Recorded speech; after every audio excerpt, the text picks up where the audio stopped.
바로 비견겁제의 개념. 자, 비견겁제의 개념 다시 한번 봅시다. 비견겁제는 뭡니까? 이제 뭔가 시작되는 기본인 겁니다. 바로 기본의 특성. 기본의 특성입니다. 기본. 우리 언젠가 얘기했었죠. 정기본, 만사리. 근본이 바로 서면 만사가 제대로 돌아간다라고 얘기하는 겁니다. 바로 기본. 그래서 이 세상에서 가장 중요한 건 기본입니다. 기본은 뭡니까? 나 자신.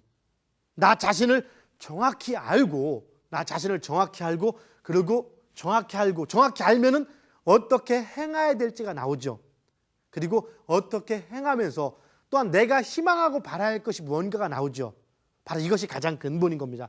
자, 근데 비견겁제의 특성이 어떻습니까? 여러분, 자, 비견과 식상 볼 때 비견은 이제 뭔가 시작된 개념이니까 어떤 걸로 칩니까? 모든 생명의 원기, 근본이 되는 것인 거고 원기가 되는 겁니다. 원기와 근본이 되는 것이라는 것은 일단 동적인 특성, 강한 특성을 얘기합니까? 조용한 정적인 특성을 얘기합니까? 모든 생명력을 의미하기 때문에 동적이고 강인함을 의미하는 겁니다. 근력. 그래서 사주에서 비견겁제가 적절히 작용을 제대로 해준다라면은 바로 근력이 있어지는 현상이 나타납니다. 근력이 있고 힘이 있어지는 그런 기본적인 특성을 갖습니다. 지금 얘기하는 비견겁제, 비겁 이런 특성은 십신, 오성의 가장 근본적인 특성을 얘기하는 겁니다. 실제 적용할 때 이것이 또 변해갑니다. 예를 들어 사주에서 이렇다고 얘기하니까 비견이 많으면 독립식이 강하느니 아니면 재물을 뺏으려고 한다는 뭐 이렇게도 얘기하는데 그렇게 또 나타나진 않습니다. 비견은 신중함을 의미합니다. 원 의미의 실제 의미에서 사주에서 비견은 인성의 기질을 많이 가지고 있게 됩니다. 그래서 비견은 진정한 의미의 비견 역할을 하진 않습니다. 그러나 비견겁제의 원 의미를 알아야지만이 응용할 수 있기 때문에 지금은 비견겁제의 원 의미를 공부하는 겁니다. 아시겠죠? 자, 그래서 비견겁제의 뜻은 원기면서 동을 움직이기 때문에 강을 의미합니다. 강한 것 그리고 동적인 것. 그래서 우리가 문무치면은 바로 무관의 기질을 의미합니다. 무관. 비견겁제는 무관은 무관인데 카리스마를 가지고 있는 무관이 아니고 그냥 좌충우돌한 무관이겠죠. 카리스마는 관의 특성인 거죠. 그래서 이 무관은 덩치가 대부분 크다든가 비견겁제의 개념은 내지는 뚝심 이런 현상들을 의미합니다. 그래서 운동으로 치면 주로 마라톤 같은 혼자 하는 운동에 적합할 수도 있겠죠. 이것이 비견겁제의 원 의미입니다. 물론 실제 사주에서 나타날 때는 이 원 의미 가지고 나타나는 게 아닙니다. 적응이 돼서 변화가 됩니다. 여러분, 이 세상은 모든 것이 그 순수한 특성으로 나타나지 않습니다. 우리가 삼원색이라고 삼원색으로서 모든 색이 이루어졌다 치지만 이 자연계에 삼원색으로 순수하게 존재하는 색깔이 뭐가 있습니까? 마찬가지인 겁니다. 인간사기 때문에. 자, 비견겁제 모든 것은 음양으로 발전한다는 걸 우리는 알고 있죠. 문이면 문무 이렇게 발전합니다. 문이 됐다 무가 됐다. 그래서 비견이 무가 되고요. 그 다음 최초에 이제 막 사람이 커지고 나면 그 다음 뭔가 알게 되는 개념. 그래서 이것은 지식을 의미한다. 지식. 그렇죠? 지식체계. 지식은 무관의 특성입니까? 문관의 특성입니까? 문관의 특성이죠. 행동력이 강합니까? 행동력이 강한 것보다는 동적인 개념보다는 정적인 걸 의미하죠. 이것이 바로 식상이라겠습니다. 그리고 재성은 바로 이 비견겁제가 바라볼 때 최초로 인지되는 겁니다. 눈에 드러나는 현상인 겁니다. 그래서 이 비견겁제에서 바라볼 때 모든 기준은 비견겁제니까 식상성은 비견겁제의 미래구 꿈입니다. 꿈인데 잘 감지가 되지 않는 겁니다. 그래서 이 식상성의 의미가 꿈을 의미하고 우리가 꿈꾸는 이상주의자, 끼의 발산 이런 것들을 의미하는 이유가 바로 여기에 있는 겁니다. 그리고 재성은 최초에 눈에 보이니까 이제 감을 잡을 수가 있습니다. 감을 잡는다는 거죠. 그래서 사주에서 재성이 제대로 작용해질 때 균형 감각도 있는 겁니다. 현실 개념을 의미하는 거죠. 그럼 현실 개념이다 보니까 이것은 원래 무관이 돼야 되는데 무의 특성을 가지고 있지만 완벽한 무관이 아닙니다. 완벽한 무관이 아니고 문무의 특성을 겸비해 있고 약간은 무에 치우치는 그런 특성을 가진 게 재성이죠. 왜 그렇습니까? 현실 개념이 있으려면 가만히 머리만 써서 현실이 있지 않거든요. 직접 몸을 움직여야 됩니다. 그런데 남들의 기분을 거스르게 해서는 현실에 이롭지가 않습니다. 그러다 보니까 남들의 기분을 거스르지 않게 바로 이렇게 하고 실리적이고 판단력을 의미합니다. 실리적인 판단, 현실 감각이 뛰어난 걸 얘기하죠. 바로 식상의 뜬구름을 잡는 것을 안정시키는 그런 개념을 의미합니다. 식상이 미래인데요. 식상의 미래는 꿈만큼입니다. 우리가 현실에서 비견겁제가 식상을 향해 가지만 내가 무엇을 바라보고 무엇을 기대해야 할지 식상 가지고 안 됩니다. 왜? 하루아침에 빌딩 짓고 건물 짓고 다 하면서 사업하려고 구성하다 보면 하루아침에 떼돈을 벌어서 빌딩 건물 다 짓습니다. 세계 완전 빌 게이츠 저리 가라 됩니다. 이거 식상의 기준인 거죠. 왜? 현실 감각이 약하기 때문에. 바로 재성이 가미됨으로써 현실적인 판단을 내릴 수가 있는 것이죠. 그래서 재성이 그런 의미를 가져오고, 자, 바로 이 비견겁제에서 바라볼 때 최초로 어떤 운동이 멀어지다가 바뀌는 겁니다. 제대로 바뀌는 것. 1차적으로 화에서 토로, 즉 재성에서 식상의 재성 사이 1차적으로 바뀌었지만, 이때 눈에 드러나는 것은 눈에 드러나는 변화를 가져왔지만, 이때는 그래도 뭔가 아직까지는 이루어지는 과정인 겁니다. 쉽게 말해서 돈을 모으는, 재물을 이루는 과정이라고 볼 수도 있겠죠. 그리고 돈을 다 벌고 나면 이제 쓰는 과정이라고도 봐야겠죠. 돈을 쓸 때는, 돈을 모을 때 사람이 따라옵니까? 돈을 모을 때는 인색한 자린고비처럼 모으기만 한 상태, 베풀지를 않기 때문에 큰 의미가 없습니다. 그러나 돈을 쓰기 시작하면 사람들이 따르고 말을 듣게 돼 있습니다. 바로 이런 개념이라고 볼 수 있겠죠. 그래서 관성입니다. 최초의 변화, 이 변화는 그냥 변화가 되는 것이 아니죠. 분산된 기운이 최초로 줄어드는 것, 이것이 관성의 개념인 겁니다. 원의미에서는 분산의 기운이, 원의미에서는 목하고 수의 중간이기 때문에 토라는 개념이 중간자 역할을 하고 변화가 되지만, 현실 세계에서는 바로 중간자가 없이 변화가 바로 일어납니다. 재성에서 관성으로. 그래서 여기서 문제가 생긴다고 했죠. 어쨌든 바로 이것이 관성입니다. 그래서 관성은 눈에 드러날 정도로 깐깐할 수밖에 없습니다. 왜? 운동이 모든 변화는, 야, 이제 놀고 있는 애를 이제 놀지 마, 집에 들어가라고 얘기하는 것이 변한 거거든요. 앉아있는 사장 자리를 내려와도 변화가 되는 겁니다. 관성의 법칙, 어떤 행동은 계속적으로 똑같은 행동을 하려고 한다. 근데 이것을 더 이상 못하게 막는다. 이것도 하나의 변화거든요. 이런 것들은 파워로서 막아줘야만 가능합니다. 즉 강압이 들어가 있다는 것이죠. 그래서 바로 그 강압적인 측면을 의미하는 것이 관성인 겁니다. 어떤 틀을 갖추는 것. 이것이 관성의 의미지, 이 틀을 갖출 때 바로 이 틀을, 즉 나를 제어하는 것. 그래서 나를 가장 잘 제어하는 것이 현실의 사람들한테는 자식 위주로 됩니다. 그러다 보니까 이 자식이 관성이라고 의미가 되는 거죠. 물론 합의 논리에 의해서도 마찬가지지만요. 그리고 제어를 딱 시켜놓고 나면 그때부터는, 자, 어떻습니까? 틀을 갖춰놓고 나면은 좀 마음이 두드러 패고 나면 안 돼서 달려주기도 하지만, 틀을 갖춰놓고 제어를 시켜놓으면 그때부터는 이제 자신이 늙어짐으로써 지혜만 남게 되니까 지혜를 후손들에게 전달해 주기도 하고요. 실제 놀고 있는 애들을, 점심시간에 놀고 있는 애들을 빨리 안 들어와 해가지고 딱 들어오게 만쳐놓고 나서 그때부터 교육이 이루어집니다. 인성의 교육이란 틀을 갖춘 교육입니다. 현실을 모든 감각을 본 교육이 되는 겁니다. 그래서 인성의 교육 속에는 현실감이 들어가 있는 겁니다. 식상의 교육 속에는 어떻습니까? 이제 막 배워가는 겁니다. 비판의식 없이 막 배워가는 거다 보니까 빠릅니다. 안 보이는 거니까 신비주의고 꿈이 되는 겁니다. 동양의 모든 사상들은 이 식상에서 많이 연루가 됐죠. 왜? 신비주의, 어떤 새로운 지식체계. 그래서 상당히 행동이 빠르게 받아들이는 것인 거고, 바로 인성의 지혜는, 인성은 현실 감각을 다 갖춘 거기 때문에 의심을 하면서 받아들이는 것, 의심하고 분석해보는 것. 그래서 서양 사상의 개념을 합리론으로 볼 수가 있겠고, 그냥 무작정 받아들이는 것, 이런 것. 야, 이제 처음의 경험을 통해서 바로 경험주의가 될 수 있겠죠. 경험주의와 그 다음에 그 합리론, 누굽니까? 경험주의 치면은 최초의 서양 사상에서는 그 소피스트부터 시작이 돼가지고, 누굽니까? 이제 곧 공부를 다음에 언젠가 할 겁니다. 베이컨의 4대 우상이라고 하는데요.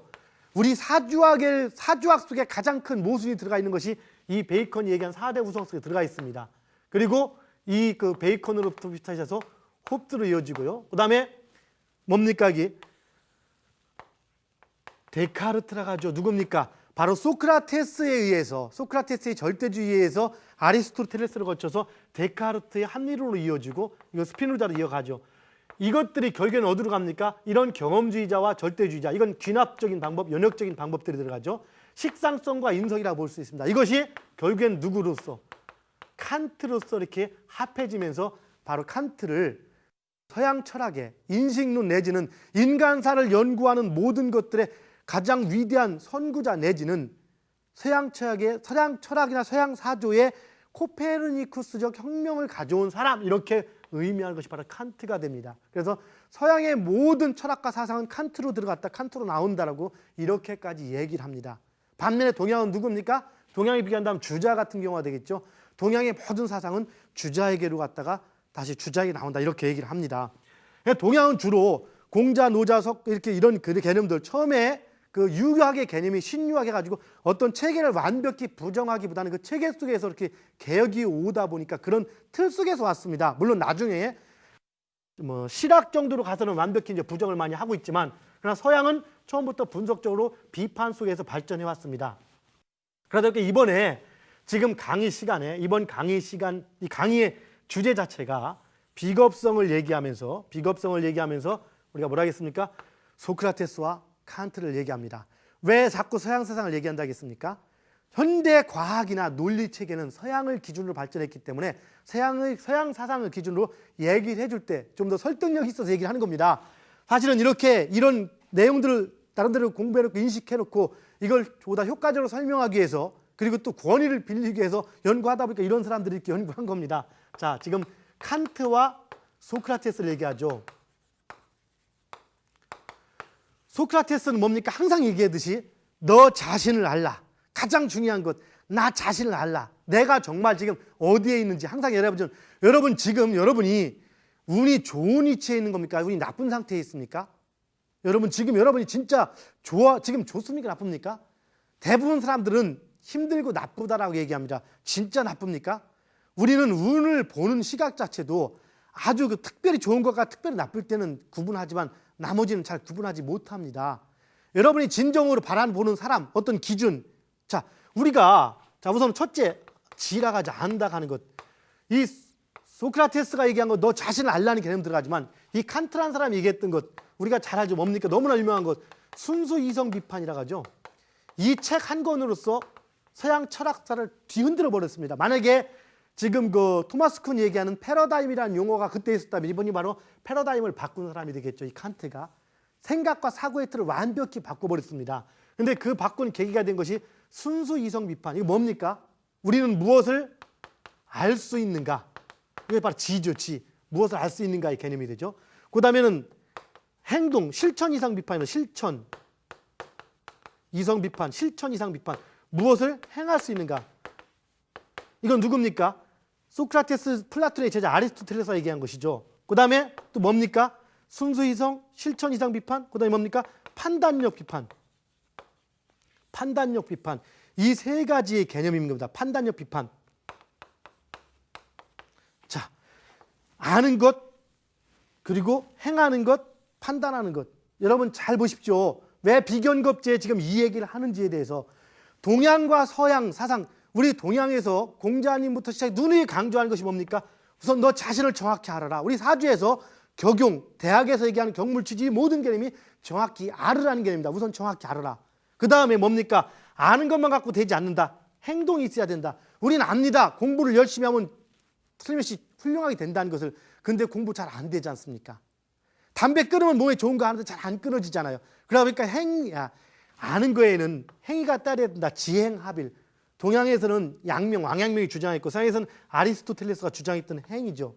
바로 이 개념인 겁니다. 여기다가 그럼 아는 것, 행동하는 거 좋다. 행동하는 거 좋은데 우리가 과연 무엇을 희망해야 되는가? 판단력 비판이 뭡니까?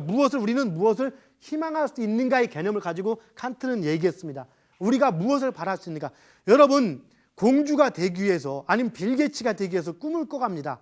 여러분, 우선 여러분 자신을 정확히 알고, 그리고 여러분 자신을 정확히 알고 뭘 해야 할지를 판단해서 행동에 옮기면서 어떤 기준에 의해서 무엇이 될 수 있는가를 알고, 무엇을 기대할지를 알고, 그리고 행동에 옮기십시오. 그냥 무적증 백마를 탄 왕자를 여러분들이 기다린다면 우선 내가 아름다운 공주가 돼 있어야 하지 않을까요?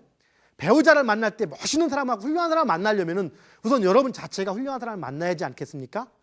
만남이 중요합니까? 유지가 중요한 겁니까? 여러분, 우리는 소설 속에서 아름다운 어떤 광경들만 이렇게 순간적으로 포착을 합니다. 순간은 순간일 뿐인 겁니다. 인생은 긴 기간의 여행입니다. 짧은 기간이 아니고요. 만나거나 또 순간적인 것이 아니라 지속이 돼야 하는 것이 중요하죠. 자, 우리가 비견겁제를 얘기했습니다. 비견겁제 속에서 왜 소크라테스와 칸트입니까? 나 자신을 정확히 알기 위해서 너 자신을 알으라는 개념으로서 소크라테스를 얘기하는 것인 거고, 그 다음에 비견겁제는 크게 세 가지의 특성을 갖는다 했습니다. 하나는 뭡니까? 바로 인성의 특성을 갖습니다. 우리가 상대적 개념에서 얘기한 게 있죠. 인성에서 왔기 때문에 이것이 바로 뭡니까? 정확히 알으라는 개념인 겁니다. 나를 알기 위해서는 현재를 가지고 아는 것이 아니라 과거를 통해서 알 수가 있는 겁니다. 내 지금까지의 나를 통해서. 그래서 칸트가 얘기한 순수 이성 비판의 정확히 알아라. 그 다음에 뭡니까? 비견급제는 재성과 관성을 바라보죠. 여기서 관성이 뭡니까? 관성은 권력입니다. 행동력을 얘기합니다. 행동력. 비견급제 자체가 행동력을 의미하는 것이죠. 정확히 알고 정확히 뭐를 해야 할 건지 알고 나서 그걸 행동에 옮기십시오. 아, 이렇게 해야 돼. 내 특성이 사주에서 식상이 너무 강하니까 나는 원래 그 말을 함부로 던질 수가 있어. 그래서 내가 열심히 일을 잘해놓고도 말로서 공을 까먹을 수가 있어. 끄떡끄떡 압니다. 행동에 옮기지 않으면 의미가 없는 겁니다. 바로 행동에 옮겨주십시오. 그리고 또 한 가지는 뭡니까? 자, 현실적인 판단. 비견급제는 또 한 가지 재성을 바라보죠. 즉 비견급제의 특성이 인성과 재성과 관성 이 세 가지의 특성을 갖고 있습니다. 인성은 지식을 의미하고요. 지혜를 의미하고 아는 것. 재성은 뭡니까? 현실적인 판단. 칸트가 얘기한 무엇을 희망할 수 있는가? 아니면 판단력, 비판의 개념 이라고 볼 수도 있겠죠. 그리고 바로 행동, 즉 관성은 행동력, 행동의 특성이죠. 어떻게 행동하고 움직일 것인가. 이 세 가지의 개념, 우리가 지금 가장 중요한 것, 즉 이 사회에서 실제 이루는 것, 재성, 돈과 권력을 추구하면서 이것이 성공이라고 하지만 이것을 진짜 이루기 위해서는 비견급제가 정확히 바로 서줘야지만이 이것들이 자연스럽게 이루어진다는 얘기가 들어가는 것인 거고, 비견급제를 정확히 쓰기 위해서는 우선 첫째는 정확히 알으라는 것, 그 다음에 정확히 판단하라는 것, 판단, 그렇죠? 뭔가 희망하는 것. 내가 과연 오늘 빌 게이츠를 바라볼 것인가, 대통령을 희망할 것인가. 누구나 대통령이 될 수는 없죠. 즉 내가 희망할 수 있는 것, 지금의 과거의 나를 봐서 앞으로 나를 정확히 나를 판단해서 희망하는 것, 그리고 행동에 옮기는 것, 이것이 바로 진정한 비견의 의미가 됩니다.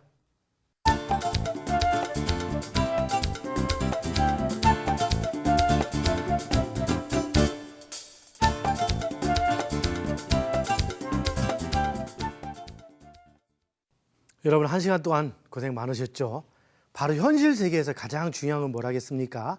눈에 보이는 것, 상대방 먼저 보이지만 가장 중요한 건 나 자신이라겠습니다. 내가 없다면 아무 의미가 없겠죠. 그 나 자신이 가장 중요한데, 우선 좀 더 현명하게 이 사회를 살아가기 위해서는 나 자신을 첫째 정확히 알고, 정확히 알게 되면 어떻게 행동해야 할지, 그리고 내가 무엇을 바라보아야 될지를 알게 됩니다. 정확히 알므로써 기준을 정하고 어떤 목표를 정할 수가 있겠고요. 희망할 수 있겠죠. 그리고 나서 거기에 따라서 정확히 행동해 주는 것, 바로 이것이 여러분 가장 크게 성공을 하기 위한 지름길이 될 것입니다. 자, 고생했습니다.